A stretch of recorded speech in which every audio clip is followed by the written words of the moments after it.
குடியிருக்கலாம் யார் இடத்துல குடியிருப்பாங்க, யார் நிலம் வச்சுருக்காங்கன்னா அவன் இடத்துல குடியிருக்கணும்.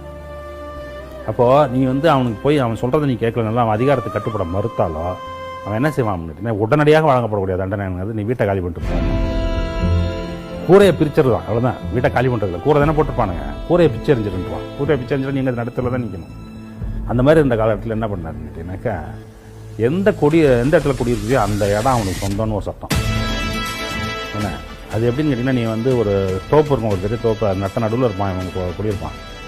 இல்லை அந்த ஓரத்தில் அவனுக்கு இடம் கொடுத்துட்றேன், மற்ற இடத்துல நான் இங்கெல்லாம் கொடுக்க முடியாதுன்னு சொல்ல முடியாது.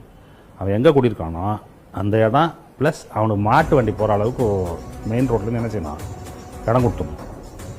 அந்த மாதிரி போட்டு அதுக்கு ஒரு சட்டத்தை போட்டு விட்டார். அதை பாராட்டுறதுக்காக வேண்டிய இப்போ கம்யூனிஸ்ட் பார்ட்டியில் ஒரு பெரிய பாராட்டு கூட்டம் திருத்துறைப்பூண்டியில் ஏற்பாடு பண்ணி கலைஞரை அழைச்சி ஒரு பாராட்டு கூட்டம் நடத்துனாங்க. அந்த பாராட்டு கூட்டத்தில் அப்போ இருந்த கம்யூனிஸ்ட் கட்சி தலைவர் மணலி கந்தசாமி வந்து 10,000 பேர் ரத்தம் சிந்தி சாதிக்க முடியாத ஒரு சாதனையை வந்து ஒரு சொட்டு மையினால கலைஞர் சாதித்து காட்டி இருக்கிறார்.